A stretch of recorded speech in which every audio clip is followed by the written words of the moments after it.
Guys, wanted to start off and ask both of you, was there a specific moment during production or during pre-production that you felt you actually understood your character? And I mean, was it when you got the script? Was it when you got your into your costume? Was it the first day you walked out onto the set? Or did you ever reach a point where you understood your characters?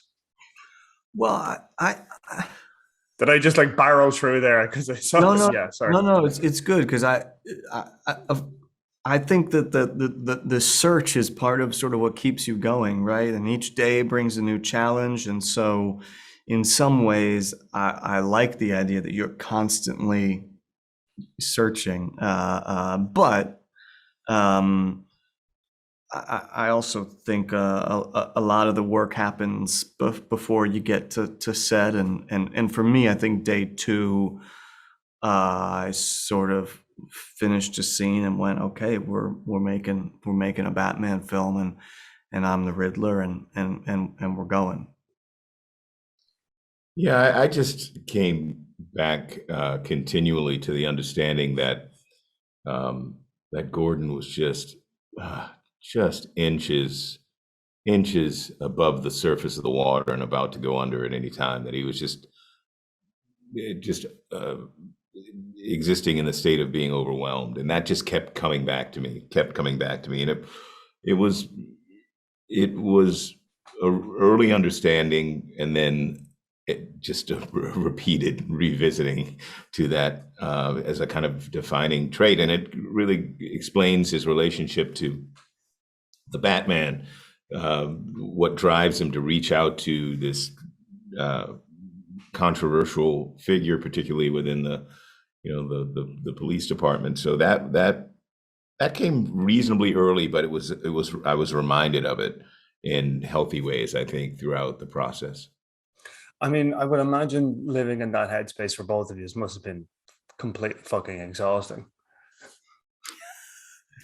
I mean, look, this was a big shoot. It was a Yeah. long shoot. It was Yeah, a lot of night shoots, and as fun as the Batman is, there's an energy in this film, right? I mean, yeah.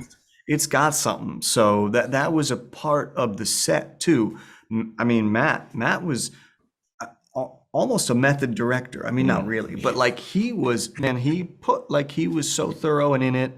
Greg, our DP, like the teams around us. So yeah, there was a palpable energy, and I think it's sometimes silly to talk about how exhausting it was because also our job is awesome, and now we're getting to share this film with these amazing fans and all that. But yeah, it was a good shoot. Yeah, but I mean, what could be exhausting about filming, a film of this scale in the middle of the winter in UK, In a Liverpool. I pandemic. know where Liverpool is. in the Like midst of a pandemic. Yeah. yeah. It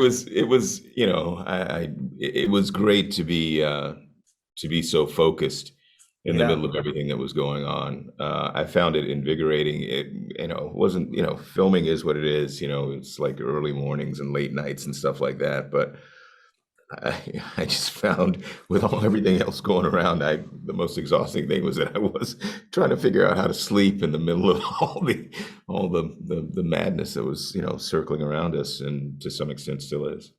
In terms of, I suppose, inspiration, I mean, I know, Paul, you've kind of talked about like, like the Zodiac Killer and all this kind of stuff was sort of in the ether.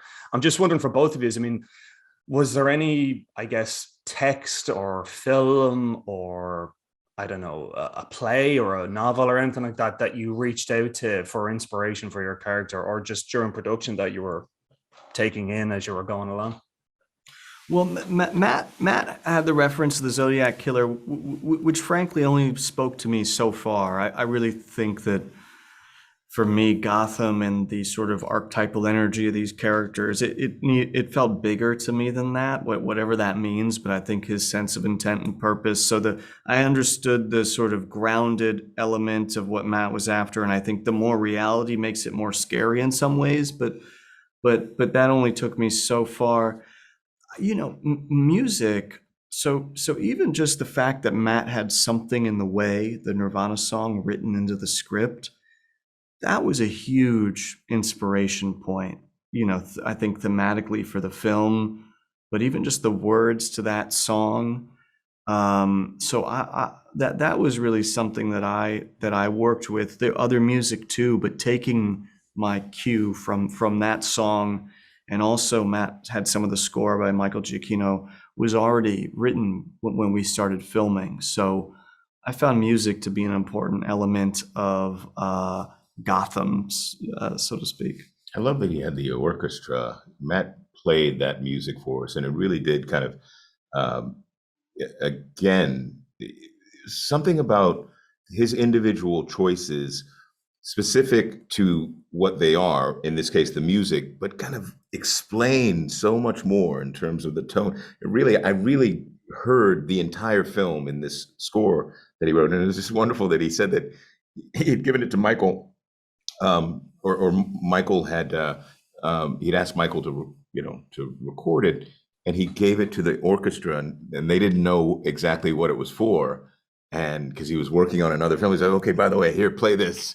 And they did. And it's, the score for the next Batman film. But it was so powerful to hear. And we heard that early on. And it really was one of the other bits of information that projected our understanding forward.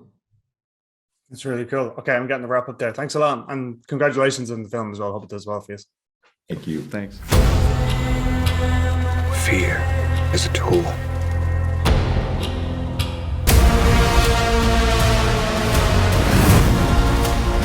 What's black?